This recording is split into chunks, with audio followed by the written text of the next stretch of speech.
Oh, you little trickster. Just a little, Yeah, you know what? It's Loki season 2 is back, so I'm feeling a little mischievous. It's Halloween. It's Halloween. Girls and ghouls of every age. I don't know the words. Would you like to see something strange? I don't know the words. It's our town of Halloween. This is Halloween. This is Halloween. Ooh. Ooh, welcome everyone to a spooky edition of Ringside. My name is John. And my name is Kendra. We're not even really talking anything Halloween in this episode, so but we're in the middle of spooky season. Yes, it is the middle of October. As the youth calls it. You know what other season it is? I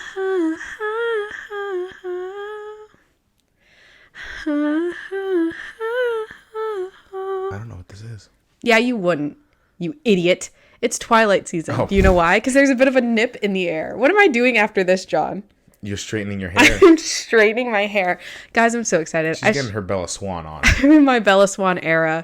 And it's usually October, November, December, January where Kendra Swan comes out to party. For those who don't know, we live in Florida, and I think Tuesday, the high is 71. That is winter time for us. Very exciting. We'll bust out the jackets. Get the black puffers out.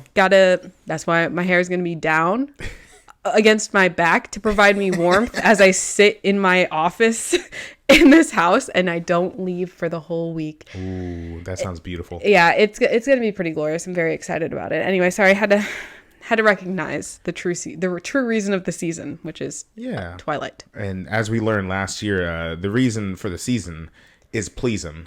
You did say that, didn't you? Yeah. That's unfortunate. Yeah. Fucking Winnie the fucking Pooh. Anyway, welcome everyone. Welcome. We're not talking about any of that, Nope. but I'm glad you were here for it. And if you're in your Twilight era, please let us know. And I wish you the best with it. But we're here to talk about some serious shit. We've been away for a while. We have. I've only had one stress cry from my job, which is great. I love my job, don't get me wrong. But there's a lot of work that goes into it. Yeah. So, I mean, I've been busy. Yeah. So we haven't really been able to talk about anything. But you know what? We will be talking about a lot of stuff today and over the next few weeks. But let's just hop right into some of our topics for today. Sure. I want to talk about this fucking crazy Variety article that dropped the other day in regards to the Kendra's highly anticipated Aquaman 2. Wait. Aquaman and the Lost Kingdom or whatever. Don't you dare put words in my mouth. You're not excited for Aquaman 2? No. Why? Because I don't give a shit. The first Aquaman, you know what it was? Decent. I'm not on the edge of my seat waiting for the second one. I forgot that they were making a second one, and then I could have sworn it had already been out. And then now there's all this news, and I'm like, damn, they're still working on that? Holy shit, they've been working on it for 3 years. Longer than that. I still don't know. I thought it was coming out. It was supposed to come out last year, and then I thought it was coming out this year, but it might even be coming out next year. I don't know. I don't know when this fucking movie's And guess what? out. I don't care. I don't care. But I can understand why there's a lot of hoopla about the whole thing. I did watch the Johnny Depp Amber Heard trial. And believe it or not, Aquaman did make a lot of cameos in that trial because it was for defamation. And sure. Yeah. So Amber Heard puts the D for DC is defamation in this one. DC, defamation of character. Yeah. Oh shit, that's good. But yeah, so this Variety article came out, and it was alleging a lot of crazy things. Because apparently some documents from the trial had leaked onto Reddit, but I don't know if they actually leaked. But I think the article states that a bunch of Johnny Depp fans basically paid to have those documents released. I don't know. I don't really understand. A lot of the stuff it becomes public record once right. So yeah, I don't know what all that is. But I'm more interested in what was in those documents, and it alleged that Amber Heard and her people were saying that Jason Momoa would show up to set drunk, and more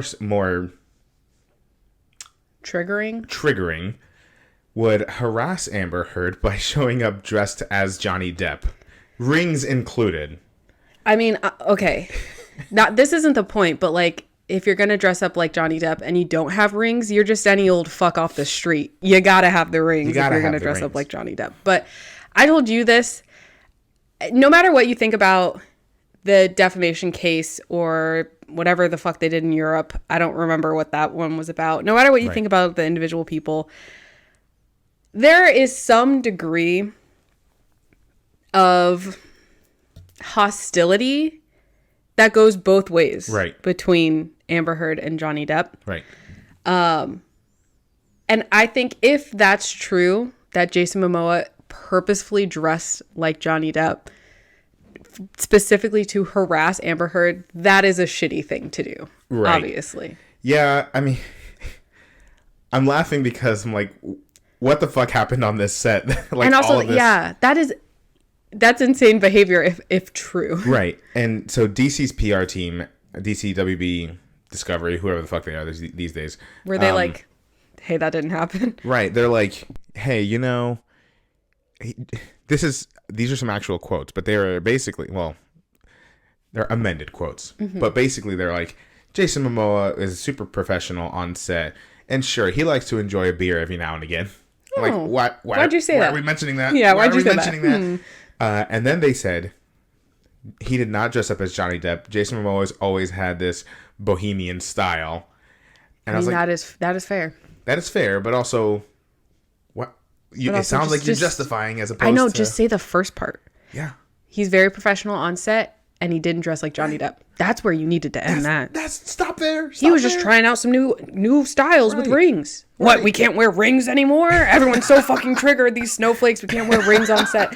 Like, less is more. Less is more. And some of the claims are also that Jason Momoa was really pushing to have Amber Heard fired, but apparently WBDC were planning on firing her, but then they run into the world's greatest problem. And I'm talking the world as we know it in 2023. Literal greatest problem. There's a lot of shitty things happening right now, and I am willing to bet money, and I'm not making light of any of this, of anything happening. Climate change, any issues. Okay. I guarantee at least one thing from each issue happening around the world right now can be traced directly back to Elon Musk.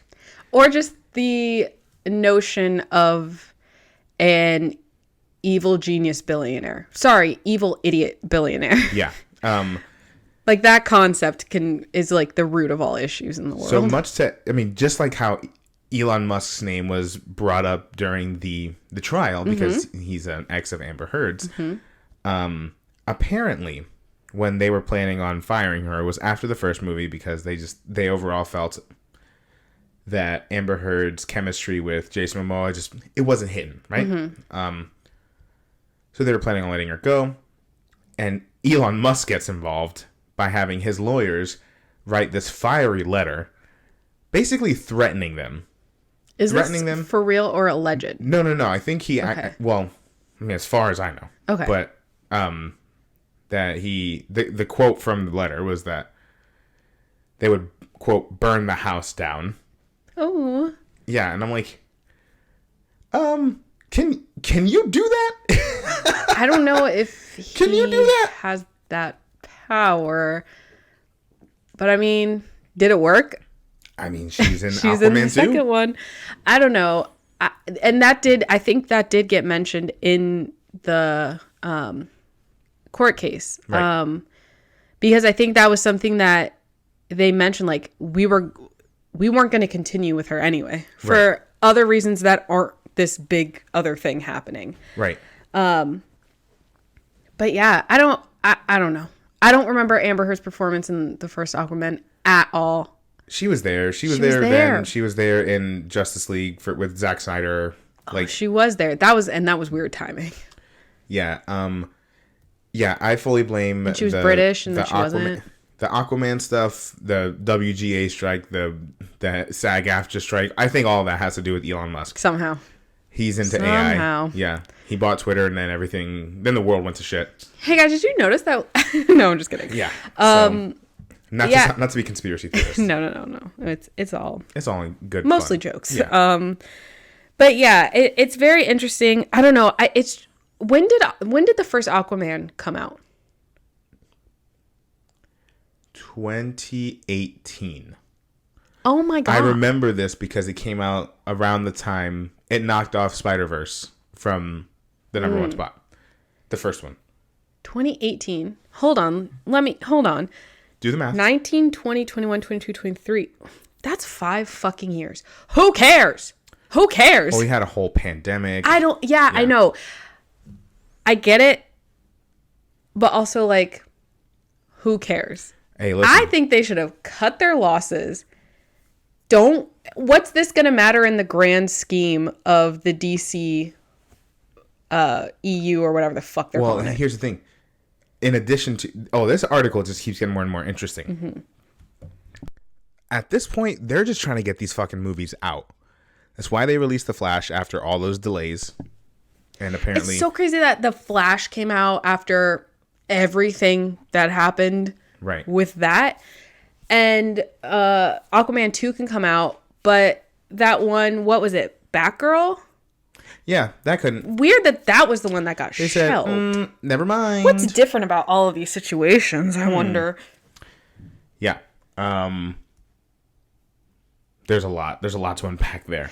Yeah, and also part of it could be that these were already established. No, but that one was supposed to go straight to streaming. And it was done. And it was done. Yeah, that's weird. They're just... I mean, very obviously, anyone, even...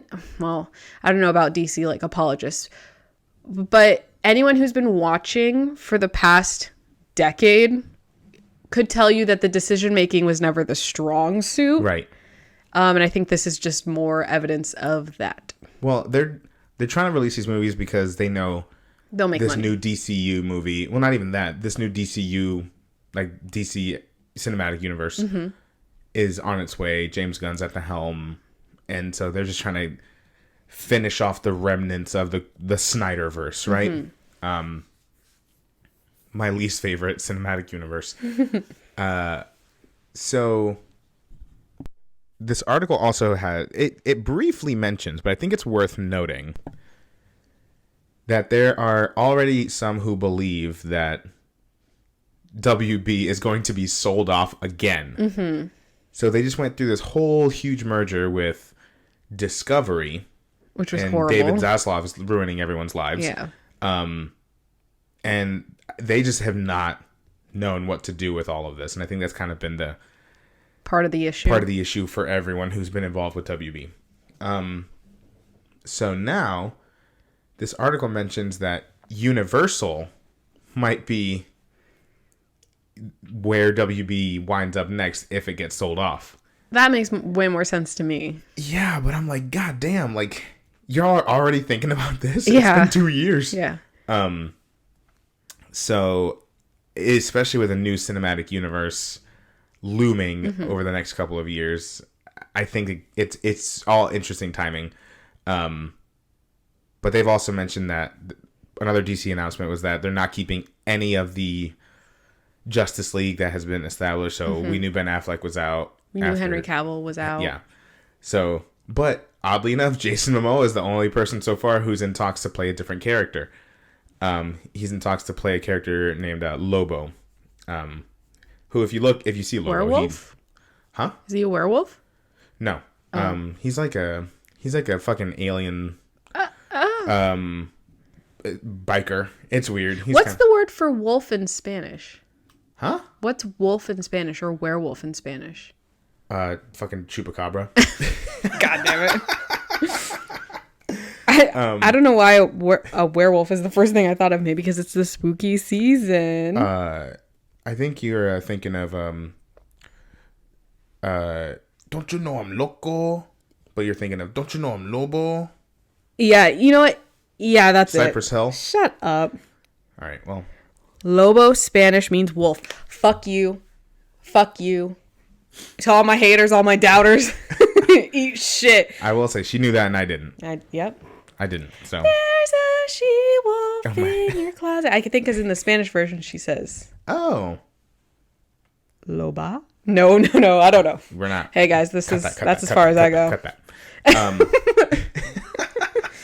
that. But yeah, so the PR team for DC has been going out of their fucking minds, trying to salvage all this because thankfully the actors can't go around talking right now.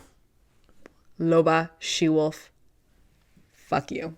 I didn't say anything. You said to cut it because I was right. He can't handle opposition. He can't handle challengers. So let's shift gears. I'm moving right past everything you just fucking said. I don't know what the hell you're talking about anymore. Some people can't handle the pressure. Anyway, let's shift gears a little bit. Let's move from the world of DC on over to the world of Marvel, to the MCU. Okay? Oh my god, it's so much brighter over here. It smells great over here. You know what? It's starting to freshen up. Pretty good over here. It's starting to freshen up. So, all right. Except for. Let's talk about Daredevil. There was recently a really big announcement from Marvel Studios in regards to Daredevil Born Again, which is the reboot of the Netflix series that was canceled after 3 seasons, after Marvel's TV production side was shutting down and merging with Marvel Studios. So, the news coming out of this is that Marvel has fired its head writers and directors for the new rebooted series after some poor reception to what's been filmed already. Because remember, they were filming up until the strikes happened, right? Which gave the fucking head honcho, the head of the table, Kevin Feige, Marvel's tribal chief, Kevin Feige, a chance to review the footage. He said, let me take a look. Let me take a piggy poo. Let me get my little piggies in there and see what's going on. And he said, holy shit. Yeah. And they're like, it's not, plain and simple, it's not working. Ooh. What we have is not working. And I think with Daredevil specifically, because there was a whole campaign to save the show and bring it back and bring back these actors, I think they were willing to gamble everything else. I don't think they're willing to gamble this. I think they need for it to be a hit. And I think part of the reason is because the Netflix Daredevil show was definitely the strongest out of all of the Marvel Netflix shows. And it was like genuinely very, very good. Yo, here, hold on. Let's pause on talking about Marvel Studios for a second. Y'all, the Netflix series Daredevil is one of the best Marvel properties to come out in the last like 10 years, whenever that show came out, right? 2000. I mean, it's... I'll look. Yeah. It's easily one of the best Marvel properties out there. Yeah. We had started rewatching it, I think when it came out on Disney Plus, when it finally was released on Disney Plus, re-released. 2015. Yeah, so it's so fucking good. And like it's so well made and well produced. And that was technically a Netflix like ABC because it was Marvel TV, which operated under ABC Studios. TV studios. So like you can make it work. It was sort of kind of related to the MCU, but was doing all that street level stuff that it needed to. And it was so good. And like every season was good. It was the perfect blend of like standing on its own, but still reminding you that it is part of this other bigger universe. Oh, sorry. Go ahead. No. Without it coming off as like forced, like it feels like in some other movies and Marvel property. Right. And the weakest part, the second season. The second half of the second season. The first half with the Punisher. Yeah, that was that. Oh my god! I think it's season 2, episode 3, where most of the episode takes place on a rooftop. Mm-hmm. And they're just shooting the shit. That's theater. We were watching that, remember? And we were like, this is theater. I'm like, these are motherfuckers who, they can't just act. These motherfuckers can act. Yeah. And we like, this is a straight up out of a play. Like, someone wrote a play for these two characters and they got the perfect actors for it. It's one of my favorite episodes of the series. And then when they try to, the weakest part is when they try to really lump in, set up the Defenders, right? Which was its own problem. Yeah. But then you get back to season 3 and it's excellent. So fucking good. Yeah. I say all this because they knew they had to make this work. And if they're looking at it and they're like, big yikes, this can't work. Yeah. So the move is being described as a creative reboot. So it's a reboot of the reboot already. And the reboot hasn't even come out yet. They're already pissing me off. I know. Well, because the writers who have been fired are staying on as executive producers. I'm making air quotes. Okay. I think that's big. I'm executive producer. Yeah, I think that's to save face. Yeah. Personally, that I could be wrong. Because they're probably keeping some of the story. I know they're keeping some of the scenes that have been shot and like action sequences. Oh yeah. But so I think to not steal people's work. Yeah. Yeah.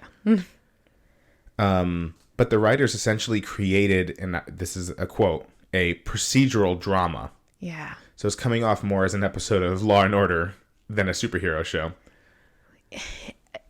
Yeah, I can understand why that would be an interesting route to take, because you have a lawyer character. Right. And it'd be different, I guess, than what we're used to seeing. Yeah. But like, now there was some interesting stuff from the Netflix series where we did get that. Yeah. And we also, those moments used Matt Murdock's powers or his abilities to use that as a lawyer, which we got some of that in She-Hulk. But also, like, I go back to season 2, there's all of the courtroom stuff with the Punisher. That's some of the more stressful stuff in the show, because you're dealing with, Foggy and Matt's crumbling friendship. Yeah. His crumbling relationship with Karen. And on top of that, Frank Castle just won't shut the fuck up. Is being a crazy asshole up there. He can't help himself. He's fine. He's fine though. All that, yeah. I mean, yeah. So all of that stuff is great. So you can do it, but even that stems from the action. Yeah, and I don't think that I don't know how that would look if that was like the whole show. Right. I can't fathom it. Well, apparently,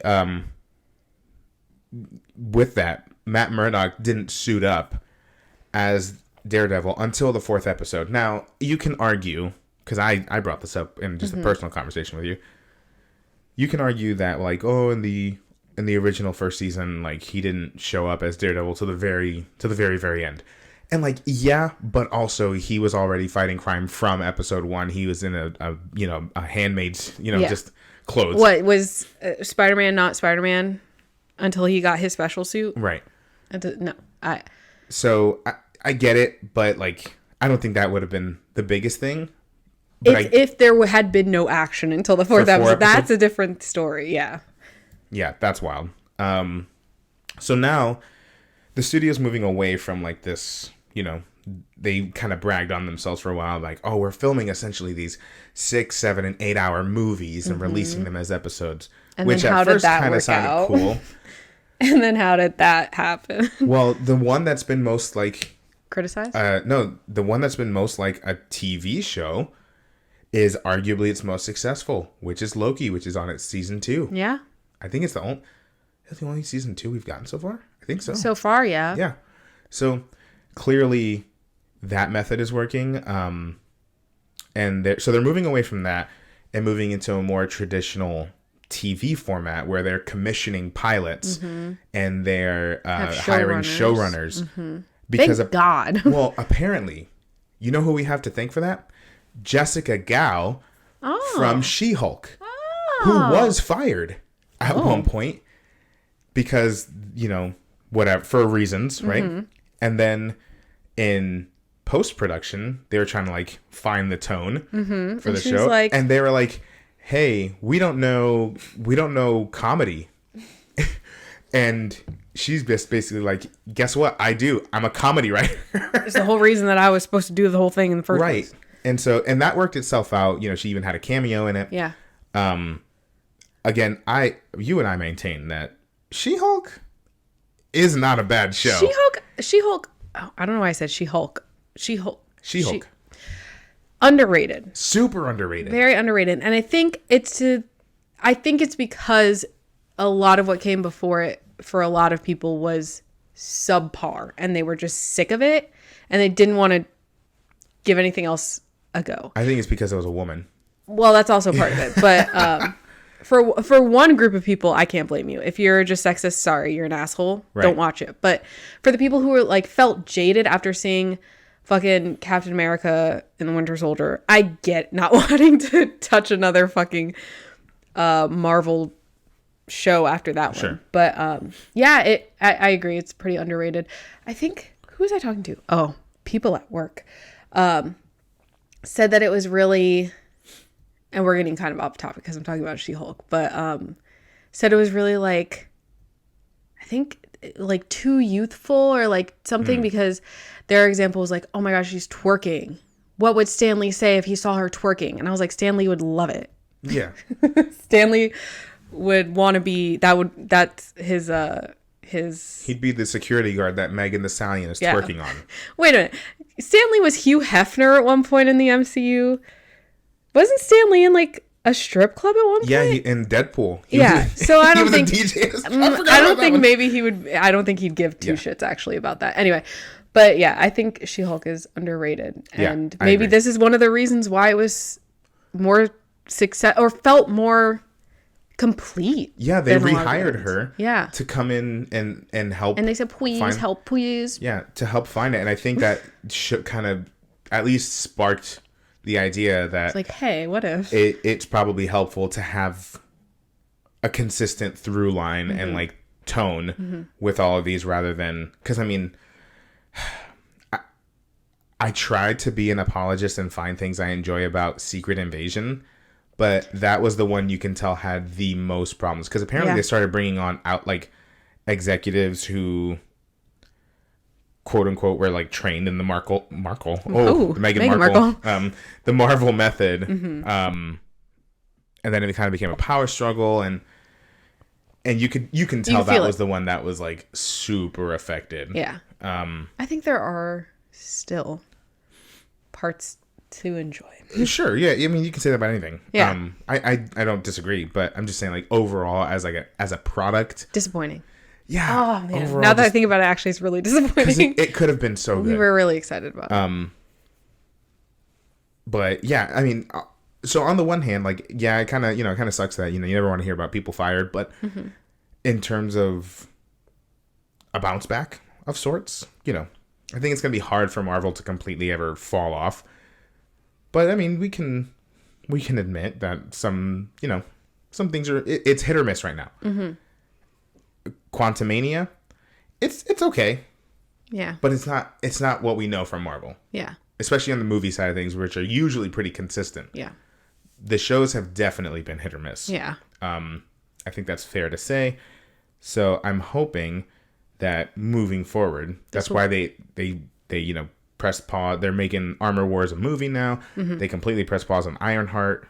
So I don't know if we'll see moving forward, which in some cases sucks. But if it means, I'd rather you wait and put more thought into it, make it a movie if that's gonna be the better route, than to push through shit that people are gonna be upset with, and that's not gonna be a good reflection of the talent that you have in these projects. Like, what a waste of good actors if you keep pushing them through shit. Right. Not shit, but like shittier than the standard. And I think Marvel also doesn't have the benefit of being a DC, where if a movie is like even better than okay, it's amazing. Right. Like they've already set that bar too high for themselves, so they can't really, their level of margin of error is a bit smaller. Yeah, they're competing with themselves. Yeah.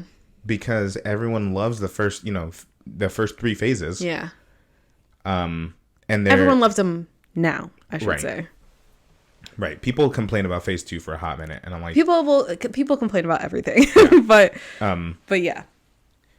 And if you haven't noticed, here at Ringside, we definitely try to err on the side of pinpointing the things we enjoy rather than just tear down, because I can't stand when people just are doom and gloom. It's supposed to be fun. It's rage culture, and I'm like, superhero movies. Yeah. Like, it's supposed to be fun. Yeah, we're not. It ain't rocket surgery, okay? It's just meant to be fun, and in some cases expiring. Oh, let me try it again. In some cases, inspiring, yeah. And just a good time, But don't get me wrong, I do like to bitch. That's fine. And there's a fair share of that. And for every, secret invasion we get this year, what we also got this year? Guardians of the Galaxy Volume 3. Oh my god, don't fucking remind me of that. Actually, you know what? An amazing movie. Guys, I know we talked about it on our previous episode. You can go listen to that, the Guardians of the Galaxy Ringside special. Y'all, the way I cried once in that movie because I started crying and I never stopped. I was gonna say, that's kind of actually impressive for you. No, that movie, it's like The Last of Us. We were just talking about The Last of Us. Every episode, fantastic. I'm never gonna watch any of the episodes ever again. I'm not gonna rewatch any of it. If I ever rewatch Guardians 3, I'm fast forwarding.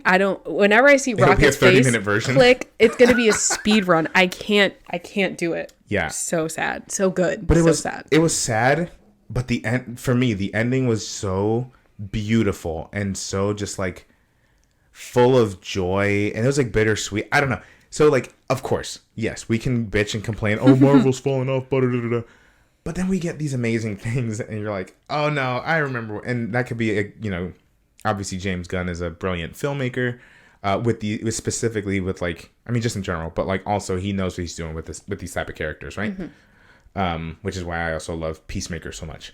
Oh hell yeah! So, when are we getting more Peacemaker? Well, once these strikes are over and old John Cena's out of WWE again. Oh yeah. let's not complain too much, because we've been getting some great stuff with John Cena.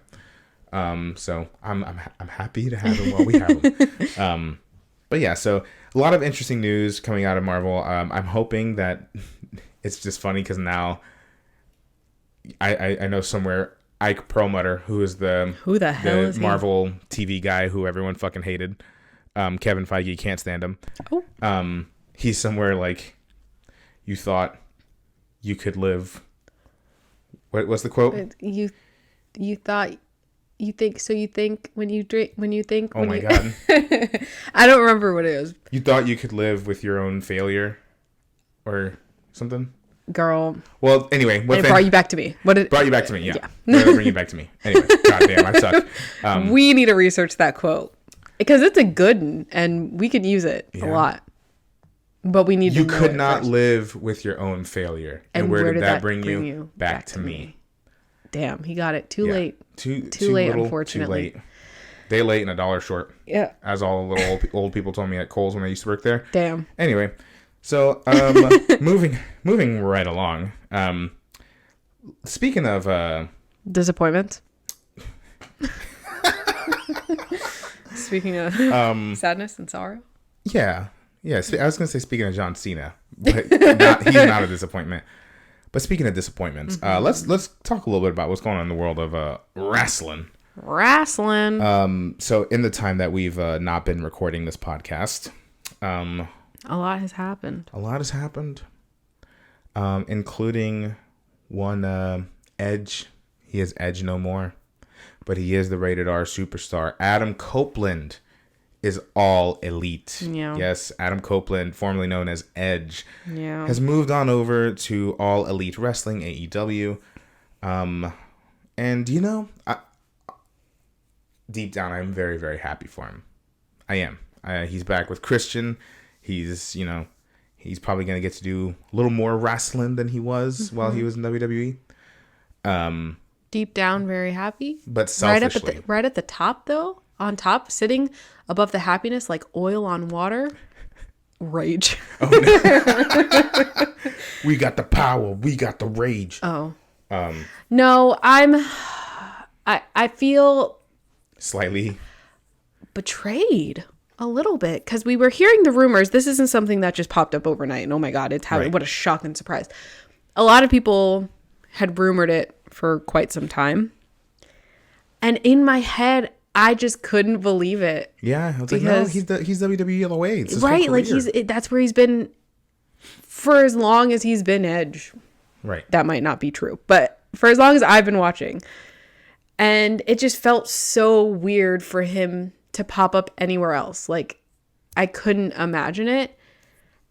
And then it happened. And I was like... And the other thing that we have to think of is that he doesn't have a lot of active wrestling years left. Right. Not because he's losing his edge, but just because he's already been injured before. He's getting up there in years. He said it himself that he doesn't have a lot of time left. And I would have assumed that he'd spend the rest of his time wrestling for WWE. Yeah. But like you said, he's with like his old partner who was one of his closest friends. More like a brother to him at this point. His children call him Uncle. Yeah, Uncle Jay. So I am happy about that. The lore of it is also pretty good. But that's I don't watch AEW, whatever. That's a lot of their great moments. Those storylines and lore have been established in WWE. Well, how long has AEW been around? Not that long, right? Not super long, but so they don't have the opportunity to have like these legendary. Yeah, but I get annoyed, and it's specifically with the fans and Tony Khan himself. But we'll talk about that later. Oh. About I don't know. I feel like there's a lot of credit taken for that. Yeah. And then it's like, oh well, WWE wouldn't let them. Like, that's fine because a lot of these things are like fucking 20 years old. Yeah. But anyway, like I said, all that to say, super happy for Edge. A lot of how he's been speaking about it, his trajectory to AEW has actually been quite, I think, profound. Just how he really included his family in the decision. And it just boils down to like, how does he want to end his career? Because like you said, he knows he's ending his career soon.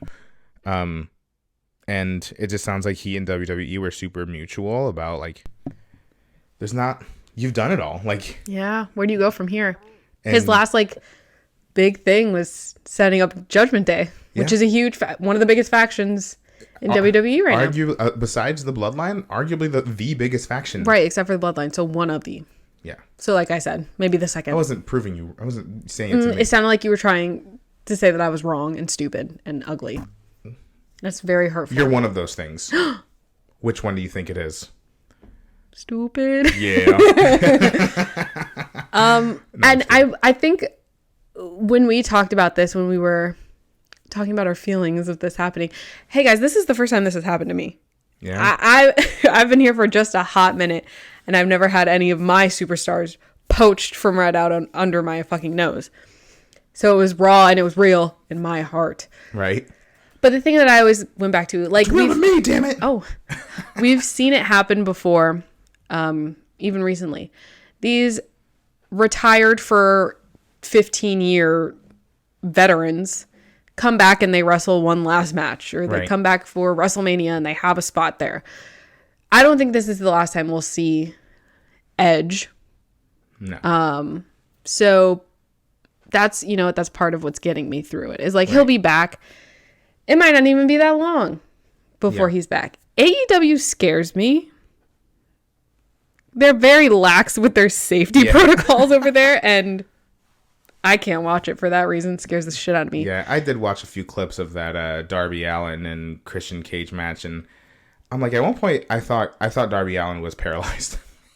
He like got slammed onto the corner of the steel steps, like on his lower back, and he wasn't just, moving. And I was limp. like, oh my god! I'm like, I think he's fucking dead. Yeah, I'm like, WWE wrestling makes me fucking squeamish. Right. I already saw a man break his fucking neck. I I don't, and that was just like a botched a botched move. Like regular a complete move. accident. I don't want to see people purposefully, getting fucking skewers in their head or whatever the hell they're doing over there.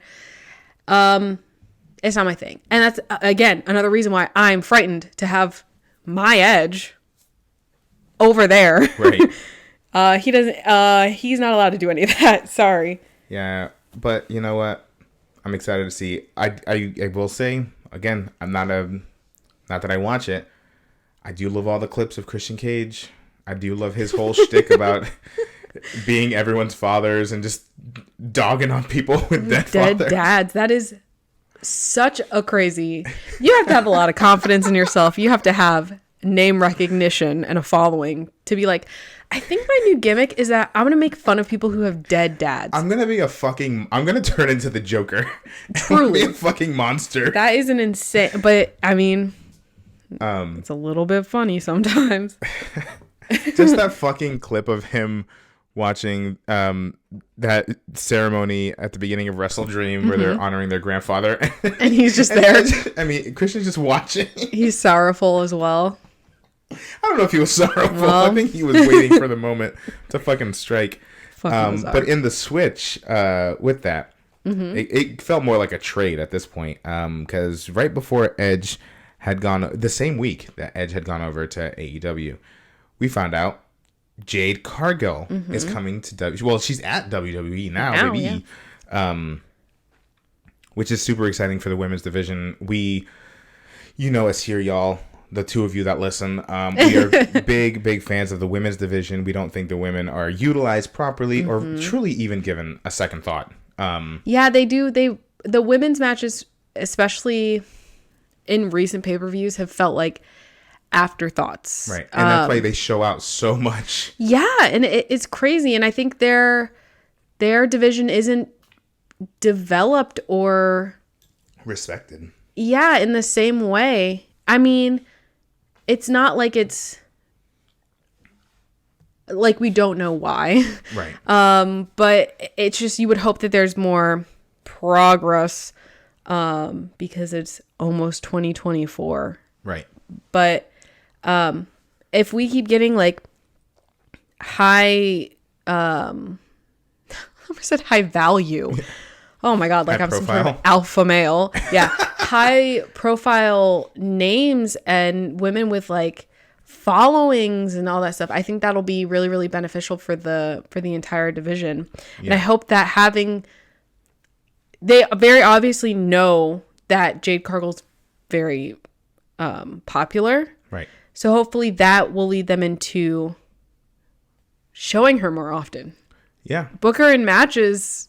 I mean, I know that she had some like, I think someone, was it you that said that she needed more like training for technical? Yeah, probably for the in-ring stuff. Yeah. Apparently, I'm not super familiar with her. I mean, she's popular enough that I know who she is. Yeah. But I mean, she was apparently just like a monster over there at AEW during her time there. And she was undefeated, right? She was, I think, 61 and 1 or 61 and 2, something like that. That's not bad.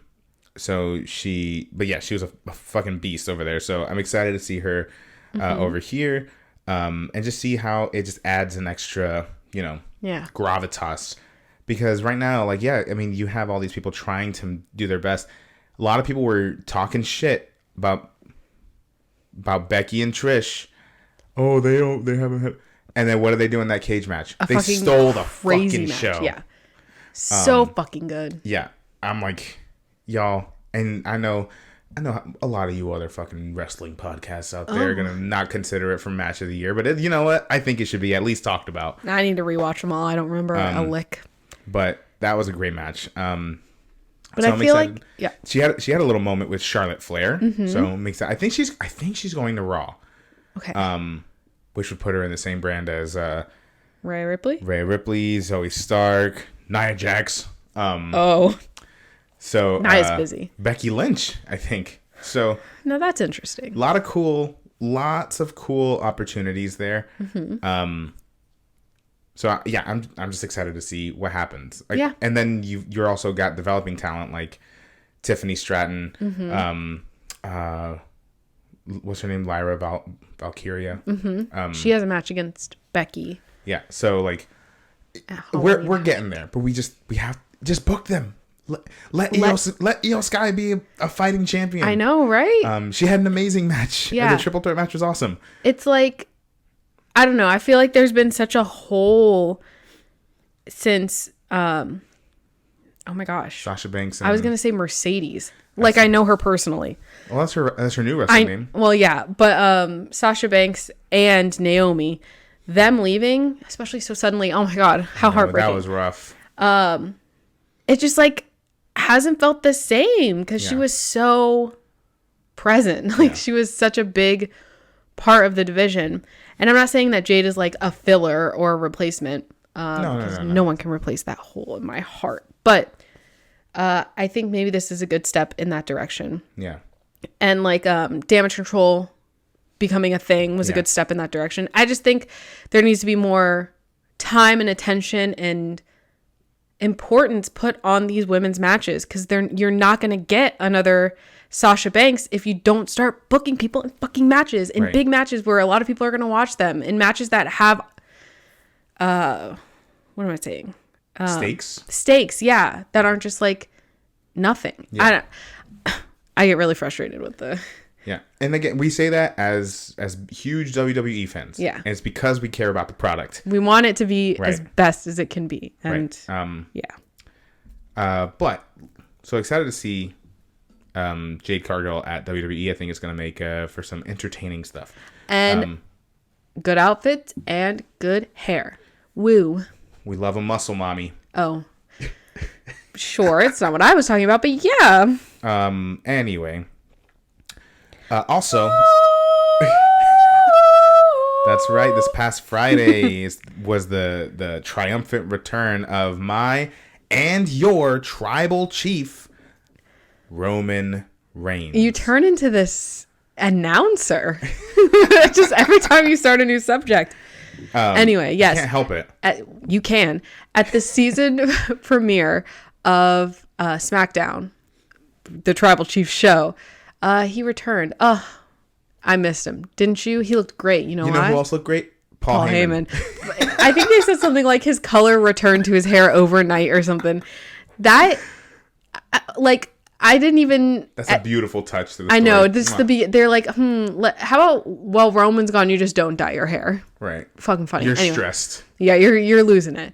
But yeah, Roman Reigns is back, and God, it just feels right. It just feels right. With the world. Yeah. He comes out, and refreshed. He's immediately... Yeah, his beard's looking fresh, looking darker as well. And I'm interested. I'm interested in where they're going with this because now he's set up in a program with the megastar himself. Yeah. L.A. Knight. Yeah. Yeah. Which is this is what everyone wanted. Yeah. This is what everyone wanted. This is such a good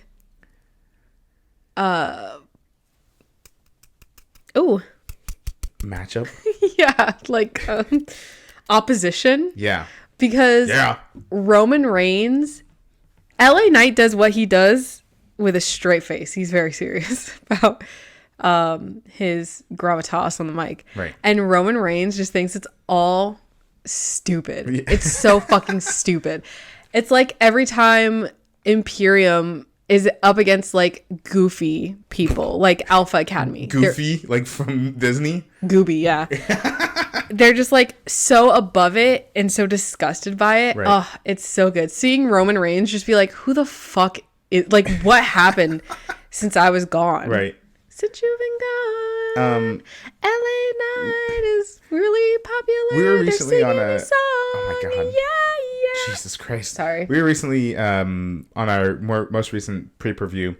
We had a question about like, oh, does Roman still need the championship? Blah blah blah blah blah. Here's the thing. SmackDown, and I don't care if I sound like a fanboy or whatever. Yeah. SmackDown is a completely different show when the Tribal Chief is there. When Roman Reigns is there. Yeah. I mean, it just is. It's his show. It feels more elevated. It feels like they put everything into it, right? So, and I mean, they also had John Cena. They had fucking LA Knight there. The Usos were there. Cody Rhodes was there. So it was just a good show. Yeah. It was just, this past And it Friday had to be. It was the season premiere. Yeah. It was just a really good show. But man, them setting up. We also got like a little sprinkling reminding you of Cody Rhodes and Roman Reigns. Mm-hmm. That was fun. So, which makes me think that now, okay, Crown Jewel, we're gonna see LA Knight versus Roman Reigns. I think Solo and Jimmy are gonna challenge for Cody and Jay for the titles at in Saudi Arabia. Mm-hmm. Fucking Kevin Owens is over at SmackDown now, so yeah, who knows what's gonna happen there.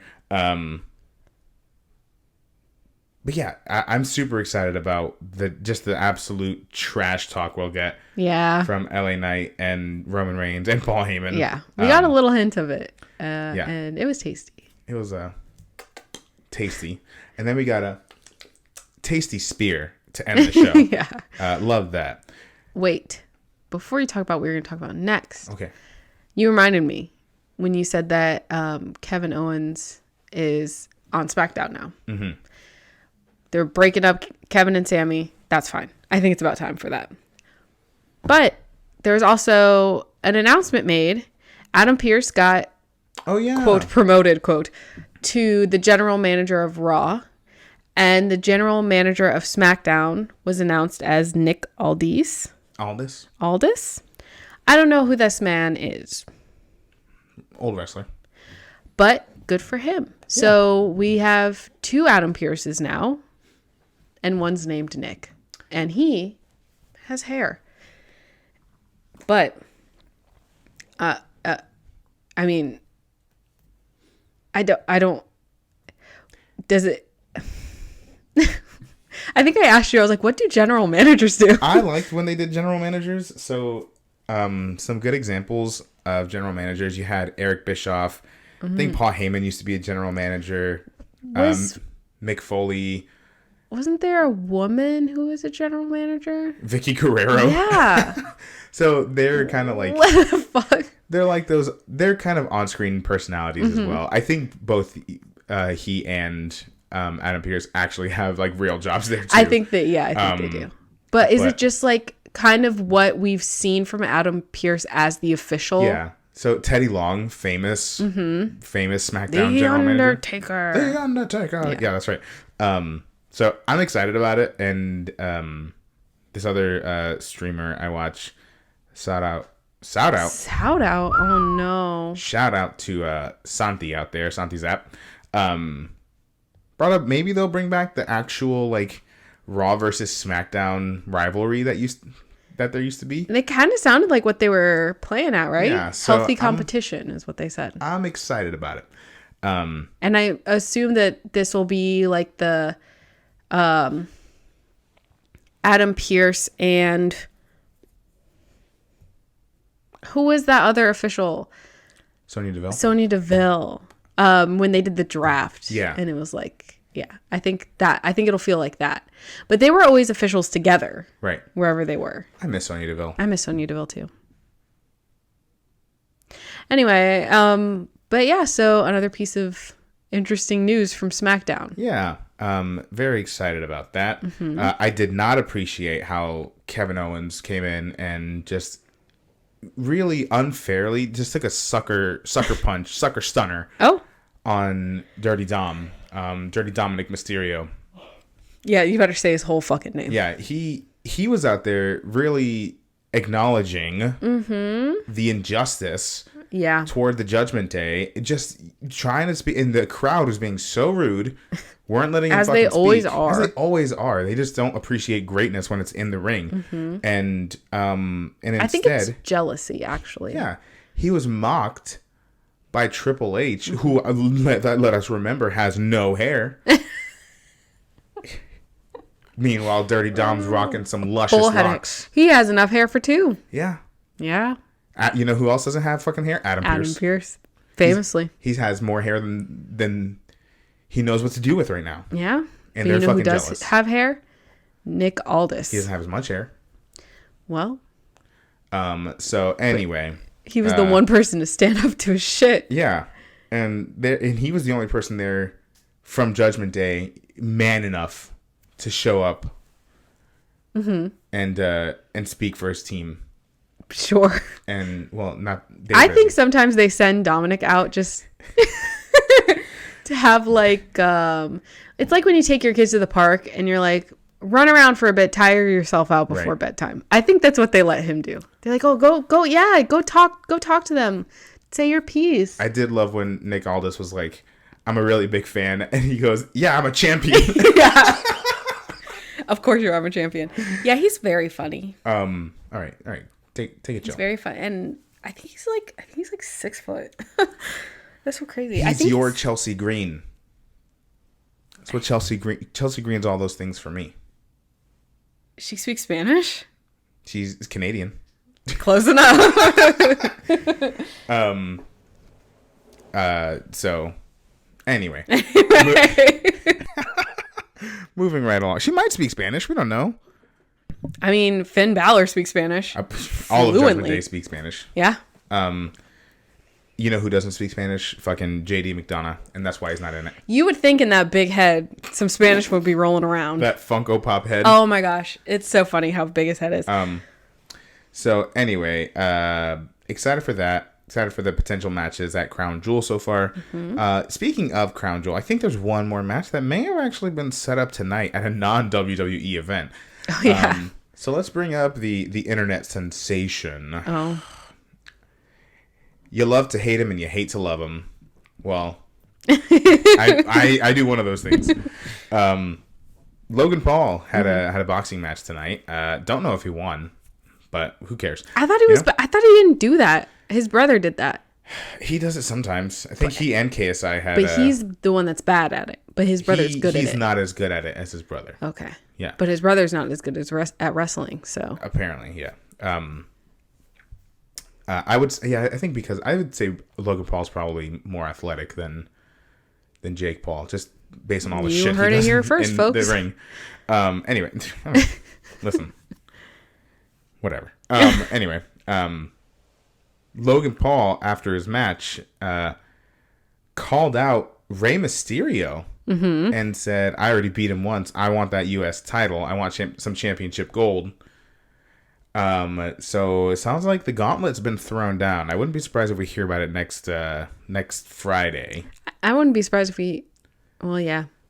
He's on SmackDown. Yeah. So we'll see. I mean, that's kind of his MO, right? Calling people out on podcasts. Yeah.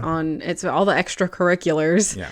On social media. It's a great way to get social media talking about WWE. Yeah. At this big Logan Paul event, right? So, and if it does happen, which I think it will, I think it's going to happen sooner rather than later, probably at Crown Jewel. I can see Rey Mysterio dropping the title to Logan Paul. Yeah, you say that. I mean, I'm not against the idea. Well, the possibility isn't impossible. But my one thing was like, will he be around to defend it? He's there once every other pay-per-view, it feels like. Right. Which is fine if that's probably the contract he worked out. He has a lot of other side shit going on, so I wouldn't expect him to be there every week. But for something, when you're a champion, I would assume and hope that you'd be a fighting champion, that you'd show up consistently to defend it, unless you just lose it again. Well, I think there's 2 premium live events in November. That's true. So it's like a month commitment if he wins it at one and drops it at the other. Yeah, he shows up to a couple Raws and SmackDowns. Yeah. Talks some shit, holds the title for 4 weeks, and dips out. Yeah. WWE gets a whole lot of publicity because they're going to see him with this U.S. championship. So out of all the championships, like you said, I think this is one of the more likely ones. Yeah, I mean, again, anything's possible, I suppose, but... What if he becomes the NXT North American champion? I would stop watching. Because, like, what's the... At that point, it's, like, so unrealistic that anyone... Like, there's nobody on the roster today who that can could fairly... realistically beat Dominic Mysterio. Yeah. I don't think that person's been born yet. I think the only person that can best Dominic Mysterio is Dominic Mysterio Jr. And he's not going to be around for quite some time. Dominic Mysterio can only overcome himself, actually. Yeah. Which is what he did when he was locked up in the clink. He overcame himself and recreated himself. What if Dominic Mysterio's sister becomes the one to dethrone him and she becomes the new NXT North American champion? I don't think she wrestles, but if she did, that'd be pretty juicy. Why are they all so attractive? I don't know. Well, I think because Rey Mysterio is attractive. Their mom's probably pretty attractive. Yeah. She is pretty attractive. I think I've only seen her once. At the Hall of Fame ceremony? Yeah. She was pretty. She'd have to be because Rey Mysterio is very pretty. They're all pretty. He's just 5 foot. How you can be pretty and be 5 foot? Yeah, you can. How is Dominic so tall? Because he's Eddie's son. Oh, shit. Oh, no. Oh, no. I'm glad we never really bring that up anymore about how for a while there, Dominic was canonically I'm surprised. Eddie's son. I guess I'm not surprised why they don't bring it up very often anymore. Right. But, oh my God, little Dominic Mysterio. He was like 8. And he had frosted tips. Shaking the fucking ladder. Oh, and he had these big eyes and these long lashes. He was so adorable. That's what our child will look like. And now he's a tattooed and now menace. He's a fucking menace. Yeah. Now he's a felon. An escaped convict. Remember how he was transported to that one pay-per-view in the van? It was WrestleMania. Yeah. And then did he leave in the van? I don't believe so. I think he escaped prison on that night and has just been running ever since, city to city. That was the most brilliant entrance. That was so fucking good. So fucking good. And he's just like a little gangly little guy. And he got like the full Goldberg entrance with security walking him out there. Anyway, that's kind of all we've got in terms of. I'm sleepy. Yeah, we're recording this on a very late evening. Mm-hmm. And I still got to straighten my damn hair. And she's got to straighten her head. I can't do it again. But listen, thank y'all for listening. Listen here. Thank you for listening here. No comment. No comment. That's no, all don't jump on my thing. I'm no commenting you and your antics and your shenanigans. I want no part. Hey, while you're listening here, if you want to go check out the other podcast I co-host, go listen to John/John right here on Spotify or wherever you listen to podcasts. Now that's a spooky one. That one's spooky. If you're into spooky things, like I'm not, you will enjoy it. But if you aren't into spooky things, you're also going to enjoy it because I'm not a huge spooky fan either. But me and my buddy John, don't worry, it's not me voicing two different people. That would be fucking funny though. And so annoying. He loves horror movies. I don't. So go check that one out. But if you wouldn't mind, go ahead and visit us on all the socials. Give us a follow there, a like, a subscribe, whatever floats your boat. And make sure you stay tuned here for more episodes of Ringside. Jesus Lord, you were lost in the second half of that sentence. I found my way. I think you forgot that we weren't streaming. Yeah. Yeah. But when we are streaming, we're streaming on Twitch. And our Twitch is twitch.tv/Perez Periodico. It's easy as that, folks. It's easy as that. We stream pre-previews before every WWE Premium Live event where we go over the card and we talk about our predictions and stuff. So if you liked the latter half of this podcast episode, strictly the wrestling stuff, that will be your best bet. But Kendra also streams some play-alongs on our Twitch channel. Yeah, I'm playing through Dream Daddy right now. I'm 7 episodes in. The first 6 episodes are already up on YouTube. The 7th episode will be coming out very, very shortly. Maybe tomorrow. Maybe not. Maybe, you know what? It's a surprise. It's a surprise. It's a surprise. But it's a lot of fun. It's a dating simulator. It's a dad dating simulator if you're into that. If you're anti-LGBT, do not watch it. Don't even listen to this anymore. Don't listen to us. Don't watch it. You're scum. But yeah. And yeah, that's all we got for you, brothers and sisters, and all of our other friends. We just talked about the LGBTQ cut plus that. community. We cannot. Listen, I think brothers and sisters are gender neutral terms. I think bitch is a gender neutral term. All right, bitches. All right, see you later, bitches. Thanks for hanging with us. Sluts, which is also another gender neutral term. I don't know if I can say any of these. Actually, you know what? You can't. Oh, no. So anyway, sluts and bitches, thank you so much for listening, and we'll catch you in the next episode of Ringside. Bye. Right, let's get the fuck out of here.